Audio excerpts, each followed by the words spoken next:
नमस्कार विद्यार्थी मित्रांनो, आज आपण पाहूया क्लास 8चा chapter number 11 human body and organ system. याचा लेक्चर नंबर फर्स्ट आहे. याआधी आपण सेल अँड सेल ऑर्गनेलचा पूर्ण चॅप्टर बघितला. त्याचे जवळजवळ 6 लेक्चर आपण कंप्लीट केले. त्यामध्ये सेल काय असतो आणि त्या चॅप्टरमध्ये ज्या ज्या गोष्टी आहेत त्या अत्यंत सोप्या आणि सरळ भाषेमध्ये समजून घेण्याचा प्रयत्न केला. आता या चॅप्टरमध्ये आपण ह्युमन बॉडी आणि ऑर्गन सिस्टीम काय असते, कशा पद्धतीने ती प्रोसेस होते, आपल्या शरीरामध्ये किती किती प्रकारच्या सिस्टीम आहेत ते आपल्याला पाहिजे. बरोबर. तर चॅप्टर सुरू करण्याआधी चॅप्टरचं जे नाव आहे त्याचा अर्थ आपण समजून घेण्याचा प्रयत्न करू. ओके. काय human body and organ system. कोणाची बॉडी? ह्युमन. ह्युमन म्हणजे कोण? आपण सर्व. म्हणजे हा जो चॅप्टर आहे हा कोणावर बेस राहील? ह्युमनवर. म्हणजे ह्युमनची बॉडीवर. का कोणत्या वेगळ्या प्राण्यांवर? तर नाही. आपण सेलचं बघितलं. सेल काय फक्त ह्युमन मध्येच राहतो का? तर नाही, वेगवेगळ्या जीवजंतूंमध्ये पण असतो. पण हा जो चॅप्टर आहे हा फक्त कोणावर डिपेंड आहे? ह्युमन मध्ये. आणि ह्युमन मधले जे ऑर्गन सिस्टीम आहे त्यावर बेस आहे. बरोबर. Human body and organ system. आता ही जी ऑर्गन सिस्टीम आहे, ऑर्गन सिस्टीम म्हणजे काय बरं? आपलं जे शरीर आहे ते शरीर कशापासून बनलेलं आहे, नंतर काय ही ती लिंक काय बरं? तर आपण बघितलं लास्ट लेक्चरला, आपल्या शरीरामध्ये सर्वात लहान जो कोणता घटक आहे तो कोणता? सेल. बरोबर. त्यानंतर सेल पासून काय तयार होतं बरं? आपल्या शरीरात सर्वात लहान काय आहे? सेल आहे. बरोबर. सेलच्या नंतरचा कोणता पार्ट आहे तो डेव्हलप होतो? तो असतो टिश्यू. म्हणजे फॉर एक्झाम्पल कसं आपलं घर आहे, घर कसं तयार होतं? एक एक वीट आपण रचतो. 1 वीट, 2 वीट, 3 वीट, अशा पद्धतीने एक एक एक एक वीट रचत जातो. तेव्हा काय तयार होते? एक पूर्ण भिंती तयार होती. बरोबर. मग ती एक वीट असं तुम्ही इमेजिन करा, ती एक वीट म्हणजे एक सेल. बरोबर. मग अशा आपण जेव्हा 1, 10, 20, 30, 50 अशा जेव्हा 50 वीट एकत्र आणतो तेव्हा तो काय झाले? ग्रुप ऑफ वीट झाला. तसंच ही ग्रुप ऑफ सेल. बरोबर. वेगवेगळे वीट जेव्हा एकत्र येतात तेव्हा काय तयार होती? भिंत. तसंच वेगवेगळे सेल जेव्हा एकत्र येतात तेव्हा काय बनतं? टिश्यू. ओके. आता हे जे टिश्यू आहे, आता परत एक भिंत झाली. बरोबर. एक भिंती जेव्हा आपण त्याच प्रकारे दुसरी बांधली, तिसरी बांधली, चौथी बांधली, अशा 4 भिंती तयार झाल्या. 4 भिंती मिळून काय तयार होतं? एक चौकट तयार होती किंवा एक वर्ग तयार होतो. बरोबर. त्याच पद्धतीने ग्रुप ऑफ सेल्स टिश्यू तयार होतो. तसंच ग्रुप ऑफ टिश्यू जशा 4 भिंतींचा एक वर्ग तयार झाला थोडक्यात, त्याच प्रकारे ग्रुप ऑफ टिश्यूने काय तयार होतं? तर ऑर्गन. ओके. वेगवेगळ्या आपल्या शरीरामधले जे ऑर्गन्स आहे. आता ऑर्गन म्हणजे काय बरं? ऑर्गन म्हणजे काय? कान, नाक, डोळे, हात, पाय, म्हणजे आपल्या शरीरामधले जे अवयव आहेत त्या अवयवांनाच काय म्हणतात? ऑर्गन्स म्हणतात. बरोबर. मग परत हे जे वेगवेगळे ऑर्गन्स हे ऑर्गन जेव्हा एकत्र येतात म्हणजे ग्रुप ऑफ ऑर्गन, तर काय तयार करतात? Organ system. ओके. काय तयार करतात? Organ system. ओके. आता परत सिस्टीम म्हणजे काय बरं? जसं आपल्याला या चॅप्टरमध्ये शिकायचं आहे, ही ऑर्गन सिस्टीम. मग ही ऑर्गन सिस्टीम म्हणजे काय? बरोबर. आपल्या शरीरामध्ये कोणत्या कोणत्या ऑर्गन सिस्टीम आहे? तर वेगवेगळ्या प्रकारचे. जसं मी तुम्हाला सांगितलं ऑर्गन्स. ऑर्गन्स म्हणजे काय? कान, नाक, डोळे, हातपाय, हे सर्व जे आपल्या शरीरामधले जे अवयव ते म्हणजे ऑर्गन. पण ऑर्गन सिस्टीम म्हणजे काय? फॉर एक्झाम्पल आपण अन्न खातोय. बरोबर. आता अन्न खातोय, ते तोंडाने खातोय, जीभ टेस्ट करते, नंतर घशाने ते स्टमक मध्ये जातंय, मग ते पचन होतंय. बरोबर.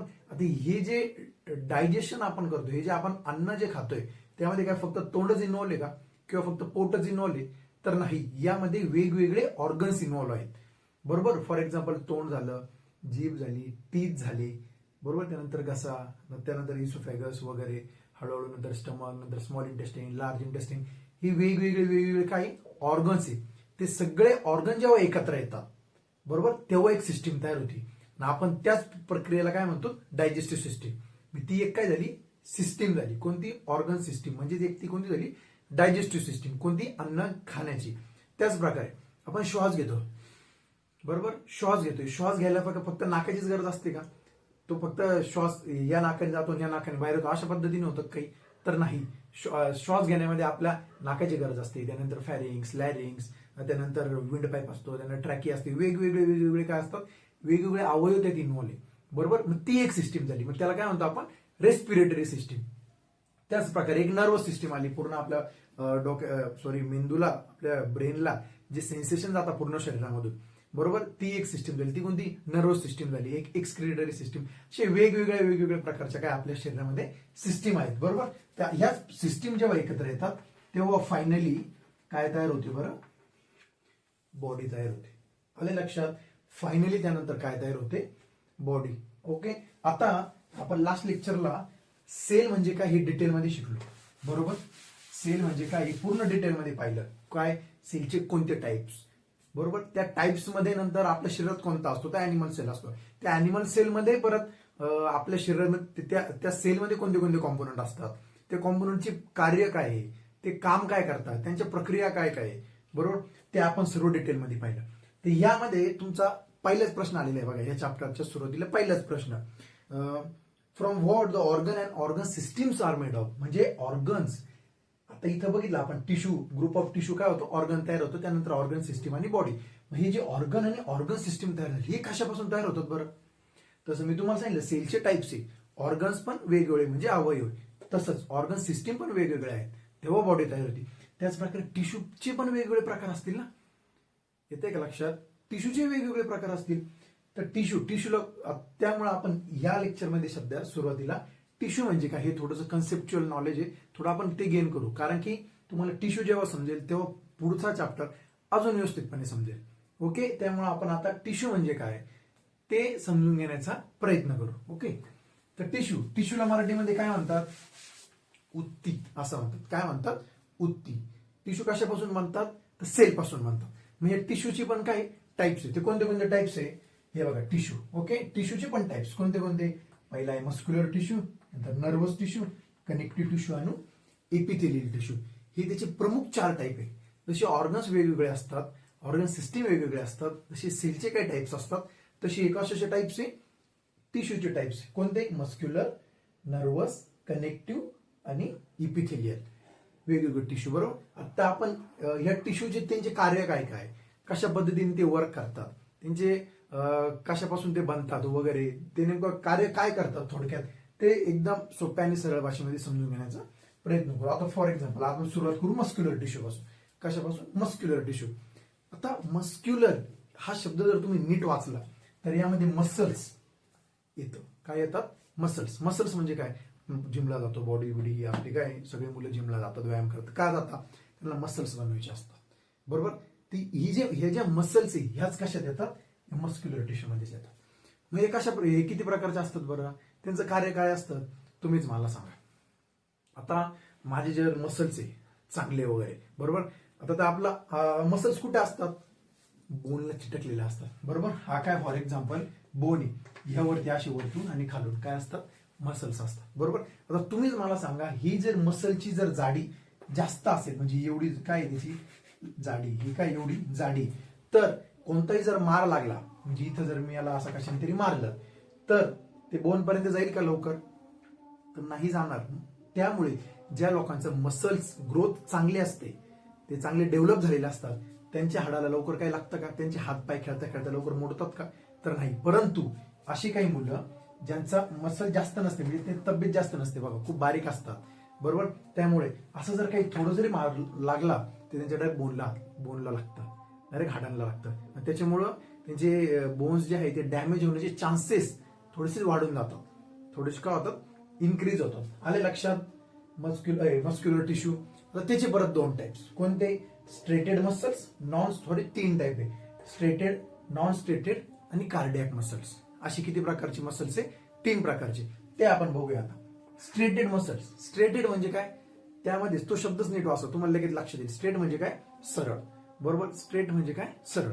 आता जे अशी मसल्स जे स्ट्रेटेड मसलला अजून व्हॉलंटरी मसल्स पण म्हणतात. काय म्हणतात, व्हॉलंटरी मसल्स. म्हणजे असे मसल्स की जे आपण सांगतो त्या पद्धतीने क्रिया करतात, म्हणजे आपलं ऐकतात. थोडक्यात आपण सांगू चल रे बाबा हे कर रे ते कर, ते आपल्या क्रिया काय करतात, ऐकतात, किंवा ते आपल्या इच्छेनुसार क्रिया करतात, बरोबर. जसं आता या पण हात, आता हा जो माझा हात आहे यावर काय वेगवेगळे मसल्स आहे. मी आता हात हलवतोय, हा एक हात हलवतोय, पाय हलवतोय, इकडून तिकडून काय करतोय, चालतोय, हे सगळं काय होतंय, माझ्या इच्छेनुसार होतंय. मग हे जे काही मसल्स आहे जे माझ्या इच्छेनुसार कार्य करतात त्यांना काय म्हणतात आपण, स्ट्रेटेड मसल. आले लक्षात. स्ट्रेटेड मसलला अजून काय म्हणतात, व्हॉलंटरी मसल्स. व्हॉलंटरी मसल्स म्हणजे असे मसल जे आपल्या इच्छेनुसार कार्य करतात. एवढं एकच लक्षात ठेवा फक्त, इच्छेनुसार कार्य करतात. म्हणजे कसं, इकडून तिकडे मूव्ह होणे, इकडे तिकडे हात हलवणे वगैरे, खेळणे, रनिंग करणे, या प्रक्रियेमध्ये जे जे मसल्स काम करतात त्यांना काय म्हणतात, striated muscles. Okay. Stated muscles कुठं असतात? आपला जो स्केलेटन आहे म्हणजे आपले जे बोन्स आहे त्या बोनला काय असतात?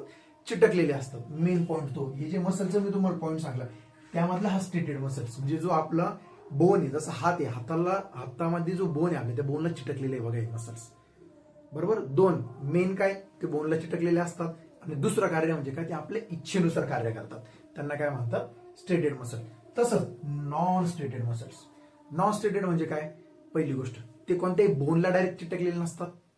बरोबर. काय? कोणत्याही ते बोनला चिटकलेले नसतात. आणि दुसरी गोष्ट हे जशी व्हॉलंटरी आहे तशी हे कशी इनव्हॉलंटरी आहे. इनव्हॉलंटरी म्हणजे काय? व्हॉलंटरी म्हणजे काय?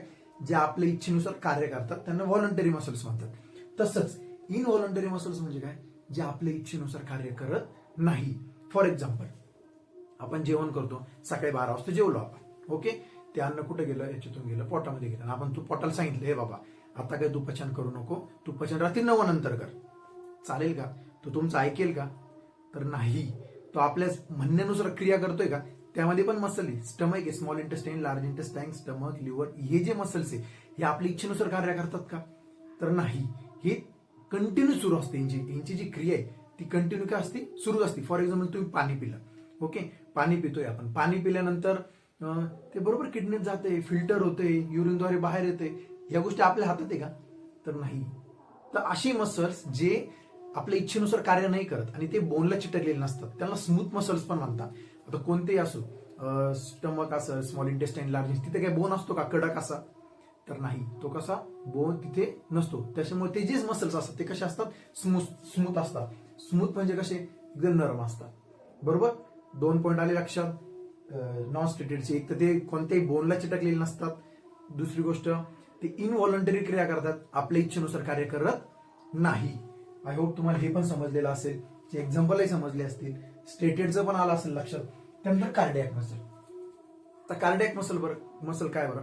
कार्डियाक मसल आणि नॉन स्टेटेड मसल यांची क्रिया 99% सेमच आहे. हे जे दोघं जे कार्य करतात ते सेमच करतात. फक्त कार्डियाक मसल जे असतात ते कुठे असतात? हार्टमध्ये असतात. कुठं असतात? हार्टमध्ये. हार्ट म्हणजेच काय? हृदय. हृदयामध्ये जे काही मसल्स असतात, जे हे जो धगधग ही कोणती क्रिया आहे? व्हॉलंटरीच क्रिया. त्याच्यामुळे मी तुम्हाला सांगितलं काय 99% हे नॉन स्टेटेडच असतात. हृदयाचे जे ठोके ते आपल्या इच्छेनुसार चालताना बंद होतात का? तर नाही. ते त्यांच्याच पद्धतीने सुरू असतात आणि बंद होतात. जेव्हा बंद झाले आपण बंद झालो असं समजायचं. तुम्ही झोपताय, खाताय, पळताय, उठताय, काय कोणतीही क्रिया करताय, धगधग बंद होते का? नाही. त्याला म्हणताय इनव्हॉलंटरी क्रिया. बरोबर. आणि हे जे कार्डियाक मसल असतात ते कुठं असतं? मग या हृदयामध्ये असतात. आय होप तुम्हाला हे पण समजलं असेल. त्यानंतर आता नर्वस टिश्यू. नर्वस टिश्यू म्हणजे काय? नर्वस टिश्यू म्हणजे असे टिश्यू की जे ब्रेनला कनेक्ट असतात आणि ब्रेन पर्यंत इन्फॉर्मेशन ट्रान्सपोर्ट करतात. काय करतात? ब्रेन पर्यंत इन्फॉर्मेशन ट्रान्सपोर्ट करतात. तर कशा पद्धतीने करतात? फॉर एक्झाम्पल आता आपण चाललोय, असं काय चाललोय आणि आपल्याला पटकन आपल्या असं चालता चालता आपल्या पायामध्ये काटा घुसला. बरोबर. आपण लगेच असं खाली वागतो आणि त्या लगेच पायावरती घेतो, तो काटा काढतो किंवा असं डचकन टचकतो. आपण आपल्याला एखादा असं मारायला आला, आपण लगेच असं पाठीमागं घेतो. बरोबर. म्हणजे आपल्याला दिसतंय ना काहीतरी खतरा येतोय. बरोबर. आपण काय लगेच आपण काय होतं? आता ते हाताला कळतं काहीतरी खतरा आहे? नाही. ते आपले डोळे बघतात. डोळे काय करतात? लगेच नर्वस टिश्यूला म्हणजेच ब्रेनला काय करतात? इन्फॉर्मेशन ट्रान्समिट करतात. ए बाबा काहीतरी अडचण आहे, काहीतरी थोडासा खतरा आहे. लगेच आपला हात पुढे होतो सेफ्टीसाठी. आले लक्षात. त्याच प्रकारे आपण चहा पितो. चहा बघा, आधी आपण काय करतो? जर गरम कप आहे तो हाताला लावला, लगेच असा ठेवून देतो बघा. किंवा हात कप घेतला, चहा जर तोंडाने पिला तर जीभ डायरेक्ट भाजून जाते. आपण लगेच तो चहा साईडला ठेवतो आणि थंड करून पितो. ही जी काय इन्फॉर्मेशन, ही इन्फॉर्मेशन काय होती? ट्रान्समिट होती. कोणापर्यंत? ब्रेन पर्यंत. आणि ब्रेन नंतर बॉडीला काय देतो? हे देतो, डायरेक्शन्स देतो किंवा त्यांना सांगतो हे करा, ते करा. आले लक्षात. ही जी काय ट्रान्समिशन ऑफ हे जे काही ट्रान्समिट होतंय यालाच काय म्हणतात? हे कोण करतं? यालाच काय म्हणतात? Nervous tissue. ब्रेन मध्ये असतं हे सगळं. कुठे असतं? ब्रेन मध्ये असतं. It is use to transmit and process the information. Okay. यापासूनच आपला काय ब्रेन जो आहे तो कशापासून बनलेला आहे? तर यापासूनच बनलेला आहे. त्यानंतर कनेक्टिव्ह टिश्यू, अत्यंत महत्वाचा. कनेक्टिव्ह टिश्यू म्हणजे काय? परत ह्या शब्दामध्येच त्याचा अर्थ दिलेला आहे. कनेक्टिव्ह म्हणजेच कनेक्टेड, म्हणजे असे टिश्यूज जे आपलं बॉडी पूर्ण कनेक्ट करून ठेवतात. त्यालाच कनेक्टिव्ह टिश्यू म्हणतात. तुम्ही बघा ना, कनेक्टिव्ह म्हणजे काय, कनेक्ट करणं. कनेक्ट म्हणजे काय, जोडणं. एखादी गोष्ट जोडणे त्यालाच काय म्हणतात, कनेक्ट करणे. तर कनेक्ट कोण करतं? आपल्या आता बॉडीमध्ये जे रक्त आहे, रक्त म्हणजेच काय, ब्लड आपल्या बॉडीमध्ये, ते इथं वेगळं इथं वेगळं इथं वेगळं तसं काही का? तर नाही, पूर्ण बॉडीमध्ये, बॉडीला ते काय करते, कनेक्ट करून ठेवते. आता आपल्या शरीरामध्ये किती बोन्स आहे बरं? किती बोन्स आहे बरं आपल्या शरीरामध्ये? एवढं तरी सांगा. जवळजवळ 206च्या आसपास आपले 206 काय आपले बोन्स. ही जे कनेक्ट आहे ना, तर हे कनेक्ट कोणामुळे आहे? तर हे आहे कनेक्टिव्ह टिश्यूमुळे. टिश्यू त्यांना कनेक्ट करून ठेवतो. येते लक्षात? कनेक्टिव्ह टिश्यू काय करतं, आपल्या शरीराला जोडून ठेवण्याचं काम करतं. आता या कनेक्टिव्ह टिश्यू मध्येच अजून एक प्रकारचा बोन असतो, त्याला काय म्हणतात आपण, कार्टिलेज. कार्टिलेजचा अर्थ काय बरं? कार्टिलेज म्हणजे काय? कार्टिलेज म्हणजे अशी स्किन किंवा अशा ठिकाणची बोन जी थोडीशी नरम असतात. म्हणजे फॉर एक्झाम्पल कशी, प्रत्येक बोन जो आहे तो कडकच असतो का?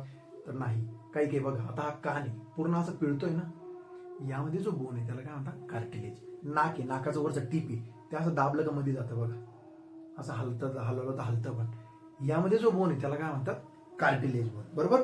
त्यानंतर इपिथेलियल टिश्यू. काय? Epithelial tissue. आता इपिथेलियल टिश्यू म्हणजे काय बरं?